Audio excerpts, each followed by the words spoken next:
तेन पदारविन्दं मुखारविन्देन विनिवेशयन्तं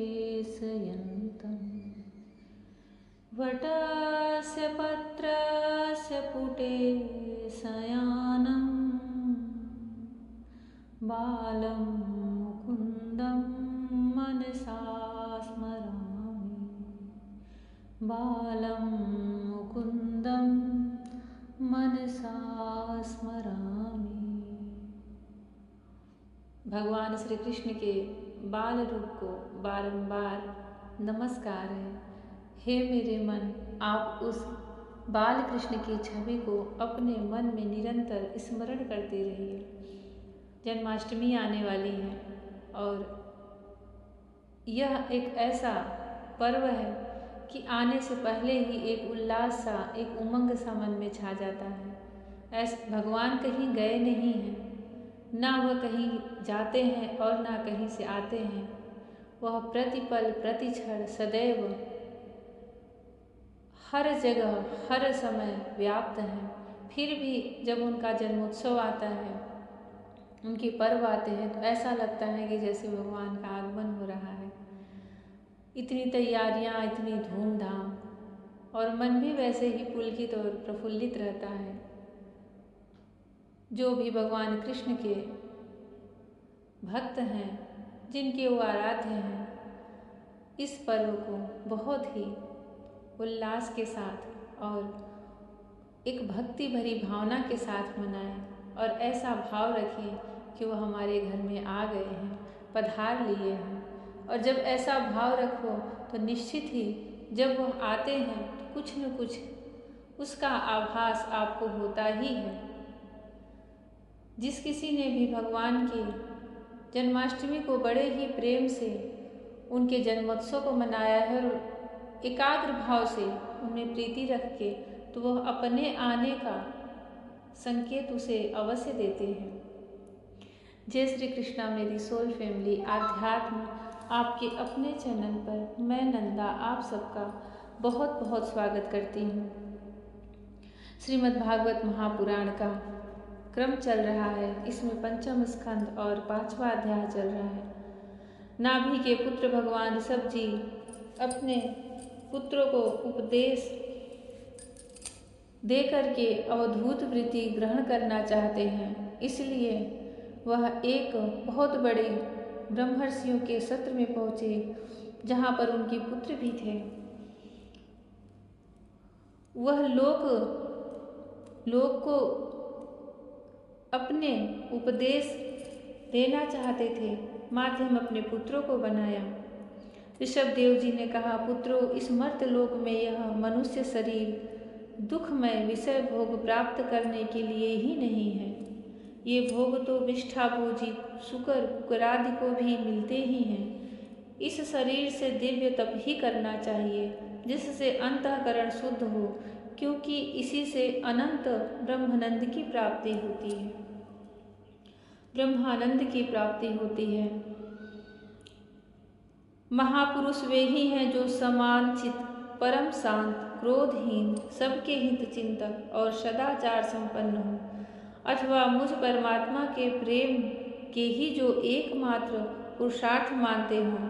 केवल विषयों की ही चर्चा करने वाले लोगों में तथा स्त्री, पुत्र और धन आदि सामग्रियों से संपन्न घरों में जिनकी अरुचि हो और जो लौकिक कार्यों में केवल शरीर निर्वाह के लिए ही प्रवृत्त होते हों। मनुष्य अवश्य प्रमादवश कुकर्म करने लगता है, उसकी वह प्रवृत्ति इंद्रियों को तृप्त करने के लिए ही होती है। मैं इसे अच्छा नहीं समझता, क्योंकि इसी के कारण आत्मा को यह असत और दुखदायक शरीर प्राप्त होता है। जब तक जीव को आत्म तत्व की जिज्ञासा नहीं होती, तभी तक अज्ञानवश देहादि के द्वारा उसका स्वरूप छिपा रहता है। जब तक यह लौकिक वैदिक कर्मों में फंसा रहता है, तब तक मन में कर्म की वासनाएं भी बनी ही रहती है और इन्हीं से देह बंधन की प्राप्ति होती है। इस प्रकार अविद्या के द्वारा आत्मस्वरूप के ढक जाने से कर्म वासनाओं के वशीभूत हुआ चित्त मनुष्य को फिर कर्मों में ही प्रवृत्त करता है। इसको आप लोग बहुत ही स्थिर मन से, एकाग्र मन से इसके शब्दों का श्रवण करें। वह बहुत ही गूढ़ ज्ञान का रहस्य और कैसे मनुष्य का जीवन कैसे सार्थक होना चाहिए, कैसे वह अगर इस देह को प्राप्त किया है तो भगवान से जुड़ना चाहिए, आत्मज्ञान की जिज्ञासा होनी चाहिए, उस विषय में वह अपने पुत्रों को उपदेश कर रहे हैं। अतः जब तक उसको मुझ वासुदेव में प्रीति नहीं होगी, अतः जब तक उसको मुझ वासुदेव में प्रीति नहीं होती, तब तक वह देह बंधन से छूट नहीं सकता। भगवान ऋषभदेव जी कह रहे हैं कि कितने भी यज्ञ कर लो, कर्म कर लो, शास्त्रों के नियम कर लो, परंतु जब तक भगवान श्री कृष्ण में प्रीति नहीं होगी वह देह बंधन से नहीं छूट सकता। और जो यह भोग मिलते हैं इंद्रियों को, वह तो हर योनि के प्राणी को, हर योनि के जीव को प्राप्त होते हो, चाहे वह शुकर योनि में हो या उकर योनि में हो, किसी भी में जाए, इंद्रियों का जो भोग है वह तो उसको सब में प्राप्त होगा। परंतु जो आत्मज्ञान होता है वह सिर्फ मनुष्य देह में ही उसको वह जिज्ञासा होनी चाहिए और वह आत्मज्ञान के लिए उसको प्रयास करना चाहिए। स्वार्थ में पागल जीव जब तक विवेक दृष्टि का आश्रय लेकर इंद्रियों की चेष्टाओं को मिथ्या नहीं देखता, तब तक आत्मस्वरूप की स्मृति खो बैठने के कारण वह अज्ञानवश विषय प्रधान गृह आदि में आसक्त रहता है और तरह तरह के क्लेश उठाता रहता है। स्त्री और पुरुष इन दोनों का जो परस्पर दाम्पत्य भाव है, इसी को पंडित जन उनके हृदय की दूसरी स्थूल एवं दुर्भेद ग्रंथि कहते हैं। देहाभिमान रूपी एक एक सूक्ष्म ग्रंथि तो उनमें अलग अलग पहले से ही है। इसी कारण जीव को देहेंद्र आदि के अतिरिक्त घर, खेत, पुत्र, स्वजन और धन आदि में भी मैं और मेरेपन का मोह हो जाता है। जिस समय कर्म वासनाओं के कारण पड़ी हुई इसकी यह दृढ़ हृदय ग्रंथि ढीली हो जाती है, उसी समय यह दाम्पत्य भाव से निवृत्त हो जाता है और संसार के हेतुभूत अहंकार को त्याग कर सब प्रकार के बंधनों से मुक्त हो परम पद को प्राप्त कर लेता है। पुत्रों, संसार सागर से पार होने में कुशल तथा धैर्य, उद्यम एवं सत्वगुण विशिष्ट पुरुष को चाहिए कि सबके आत्मा और गुरु स्वरूप मुझ भगवान में भक्ति भाव रखने से, मेरे परायण रहने से, तृष्णा के त्याग से, सुख दुख आदि दंडों के सहने से जीव को सभी योनियों में दुख ही उठाना पड़ता है। इस विचार से, तत्व जिज्ञासा से, तप से, सकाम कर्म के त्याग से, मेरे ही लिए कर्म करने से, मेरी कथाओं का नित्य प्रति श्रवण करने से, मेरे भक्तों के संग और मेरे गुणों के कीर्तन से, वैर त्याग से, समता से, शांति से और शरीर तथा घर आदि में मैं मेरेपन के भाव को त्यागने की इच्छा से, आध्यात्म शास्त्र के अनुशीलन से, एकांत सेवन से, प्राण इंद्रिय मन और संयम से, प्राण इंद्रिय और मन के संयम से, शास्त्र और सत्पुरुषों के वचन में यथार्थ बुद्धि रखने से, पूर्ण ब्रह्मचर्य से, कर्तव्य कर्मों में निरंतर सावधान रहने से, वाणी के संयम से, सर्वत्र मेरी ही सत्ता देखने से, अनुभव ज्ञान सहित तत्व विचार से और योग साधना से अहंकार रूप अपने लिंग शरीर को लीन कर दे। मनुष्य को चाहिए कि वह सावधान रहकर अविद्या से प्राप्त इस हृदय ग्रंथि रूप बंधन को शास्त्रोक्त रीति से इन साधनों के द्वारा भली भांति काट डाले, क्योंकि यही कर्म संस्कारों के रहने का स्थान है। तदनंतर साधन का भी परित्याग कर दे। भगवान ऋषभदेव जी ने अभी भगवान को ही प्राप्त करने के लिए, खुद को ही प्राप्त करने के लिए, इस संसार सागर से पार होने के लिए जो कुशल तथा धैर्य, उद्यम एवं सत्वगुण विशिष्ट पुरुष होते हैं, उनको क्या क्या करना चाहिए, उसके सभी प्रकार बताए हैं। आप जो कोई भी इसे सुन रहे हैं, पढ़ रहे हैं, उसको फिर से एक बार सुने और उनमें से अगर कोई एक नियम भी आपने अपने जीवन में अपना लिया है तो समझ लीजिए कि आपको भगवान श्री कृष्ण प्राप्त हो जाएंगे। और आपको उन्होंने चुन लिया है, तभी तो आप उसमें से एक नियम को पकड़ लिए हैं। जैसे मेरी कथाओं का नित्य प्रति श्रवण करने से, मेरे भक्तों के संग और मेरे गुणों के कीर्तन से, यह भी उसमें एक प्रकार है। आप अगर इसे भी नित्य प्रति कर रहे हैं तब भी भगवान की प्राप्ति निश्चित है। उन्होंने आपको अपने लिए चुन लिया है। आपके प्रारब्ध से अब आपके कर्मों का पुण्य उदय हो रहा है, तभी तो आपको इन नियमों में से, जो कि भगवान की प्राप्ति का साधन है, आप एक को पकड़ लिए हैं। आप क्या कर रहे हैं? प्रतिदिन भगवान, अपनी रोज की दिनचर्या तो सभी लोग करते ही हैं, परंतु भगवान भी हमें प्राप्त हो जाएं।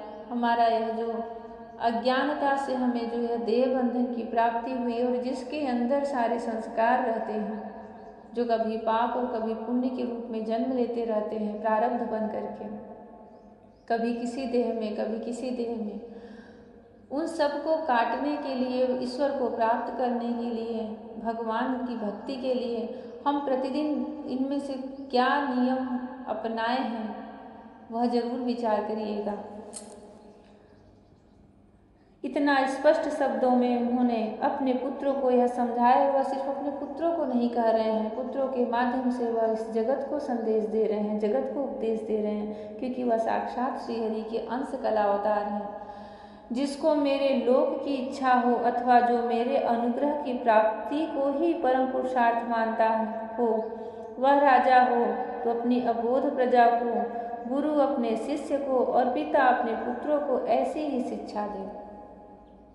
अब भगवान बोल रहे हैं कि जिसको उनके लोक की इच्छा हो वह भी अपनी प्रजा को, गुरु अपने शिष्यों को, पुत्र पिता अपने पुत्रों को ऐसी ही शिक्षा दे, उससे भी भगवान प्रसन्न होते हैं, क्योंकि आप उन्हीं का कार्य कर रहे हो।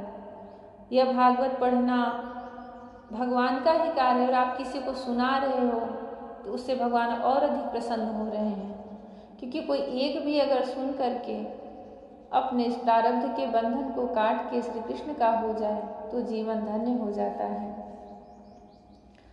अज्ञान के कारण यदि वे उस शिक्षा के अनुसार न चलकर कर्म को ही परम पुरुषार्थ मानते रहे तो भी उन पर क्रोध न करके उन्हें समझा बुझा कर कर्म में प्रवृत्त न होने दे।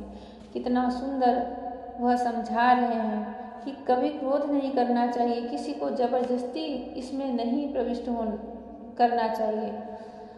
आप उनको समझाइए और फिर उनको छोड़ दीजिए। स्वतंत्र इच्छा है तो स्वयं ही आ जाएंगे, या फिर बहुत ही प्रेम से समझा बुझा के समझे, पर किसी के साथ बहुत ही ढिठाई से जबरदस्ती करो तो भक्ति नहीं होती, ना ही भगवान में मन लगता है और ना ही ज्ञान की प्राप्ति होती है। उन्हें विषयासक्ति युक्त काम कर्मों में लगाना तो ऐसा ही है जैसे किसी अंधे मनुष्य को जानबूझकर गड्ढे में ढकेल देना। इससे भला किस पुरुषार्थ की सिद्धि हो सकती है? अपना सच्चा कल्याण किस बात में है इसको लोग नहीं जानते। इसी से वे तरह तरह की भोग कामनाओं में फंसकर तुच्छ क्षणिक सुख के लिए आपस में वैर ठान लेते हैं और निरंतर विषय भोगों के लिए ही प्रयत्न करते रहते हैं। वे मूर्ख इस बात पर कुछ भी विचार नहीं करते कि इस वैर विरोध के कारण नरक आदि अनंत घोर दुखों की प्राप्ति होगी। गड्ढे में गिरने के लिए उल्टे रास्ते से जाते हुए मनुष्य को जैसे आँख वाला पुरुष उधर नहीं जाने देता, वैसे ही अज्ञानी मनुष्य को अविद्या में फंसकर दुखों की ओर जाते देखकर ऐसा कौन दयालु और ज्ञानी पुरुष होगा जो जानबूझकर भी उसे उसी राह पर जाने दे या जाने के लिए प्रेरणा करे। जो अपने प्रिय संबंधी को भगवत भक्ति का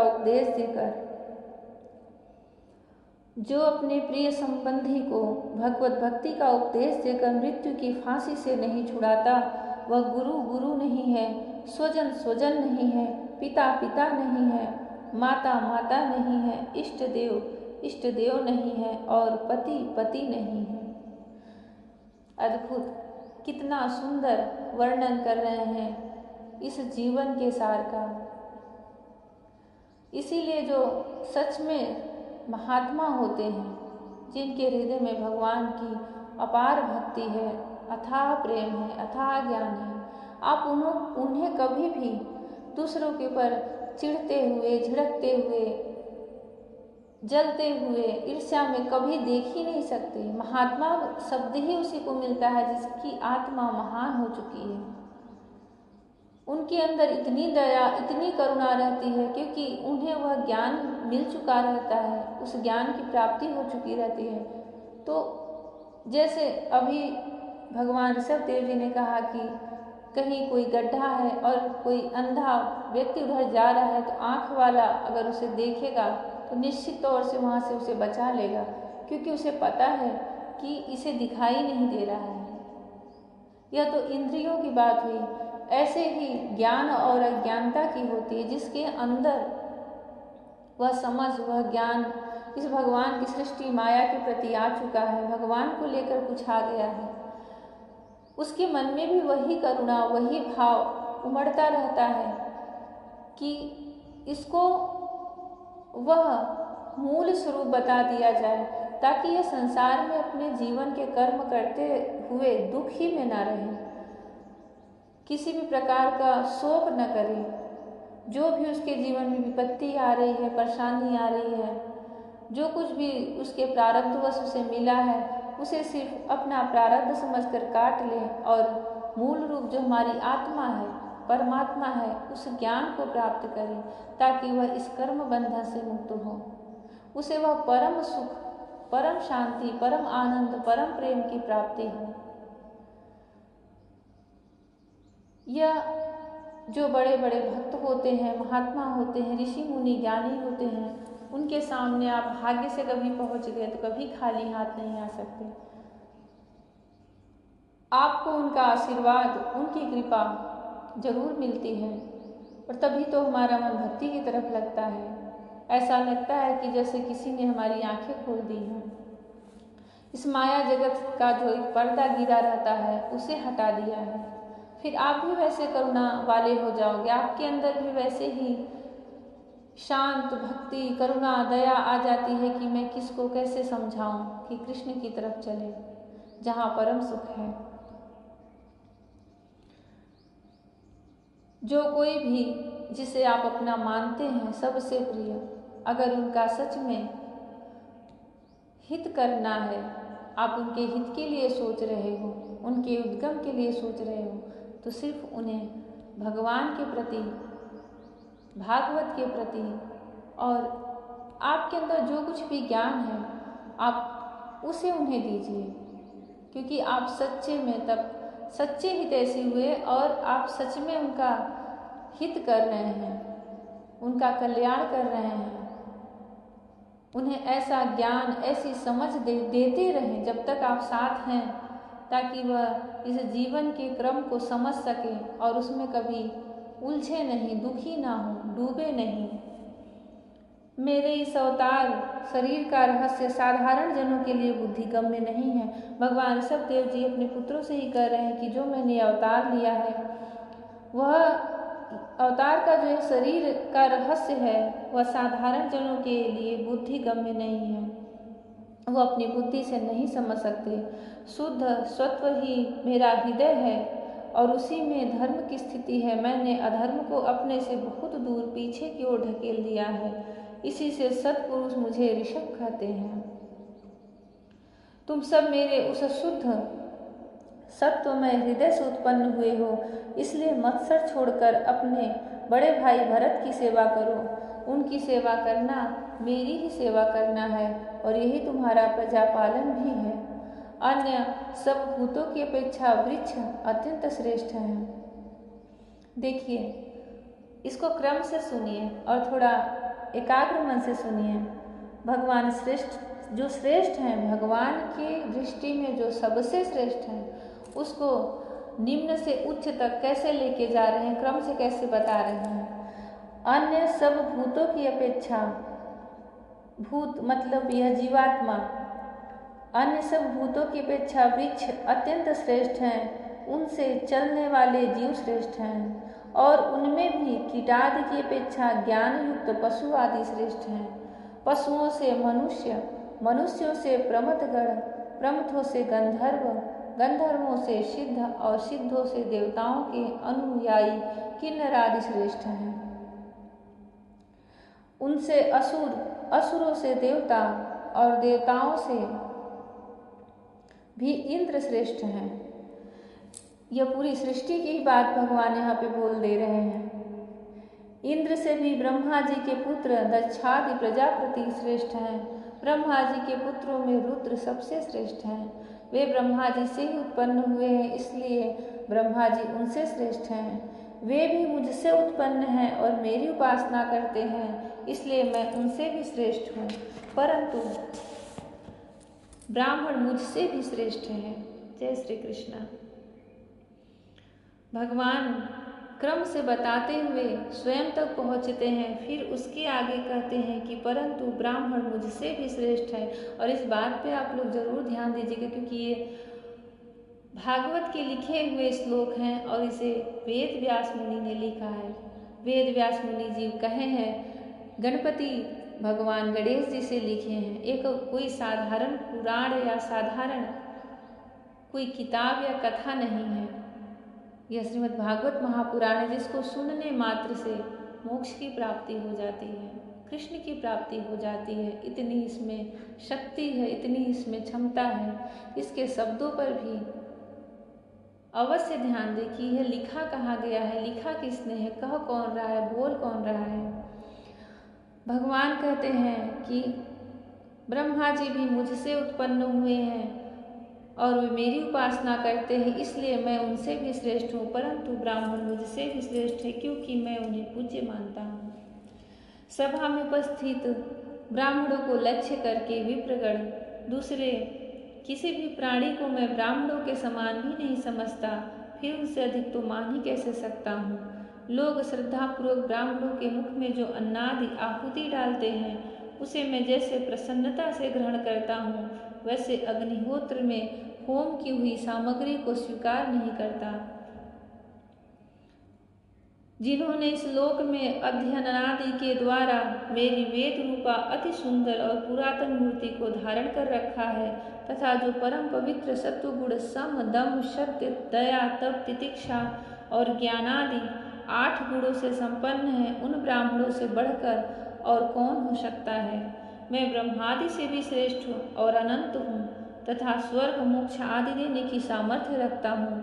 किंतु मेरे अकिंचन भक्त ऐसे निष्प्रिय होते हैं कि वे मुझसे भी कभी कुछ नहीं चाहते, फिर राज्यादि अन्य वस्तुओं की तो वे इच्छा ही कैसे कर सकते हैं। जय श्री कृष्ण।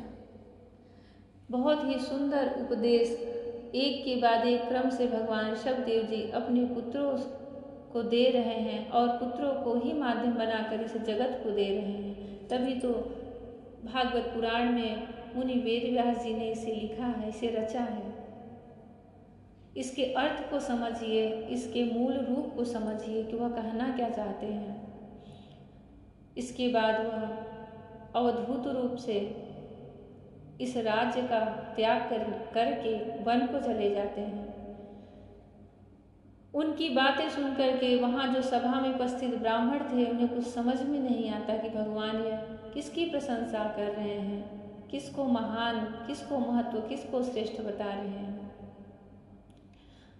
भगवान ऋषभदेव जी को समझना साधारण जीवात्मा के लिए बोधगम्य नहीं है। उनका शरीर ही असाधारण कार्य करने के लिए, एक नए मार्ग को अपनाने के लिए जन्म लिया था, और आज भी उनके उस मार्ग पे एक धर्म ही चल पड़ा है, उस मार्ग के अनुयायी हुए हैं। भगवान श्री कृष्ण सबको निर्मल बुद्धि, निर्मल मति प्रदान करें, ऐसी बुद्धि दे कि जो भी भागवत सुन रहे हैं ऐसा ज्ञान दे, उन्हें उनके अर्थों को समझने में सरलता आए, उनके भावों को समझे। उन पर प्रसन्न हो। जय श्री कृष्ण। राधे राधे। हरिओम।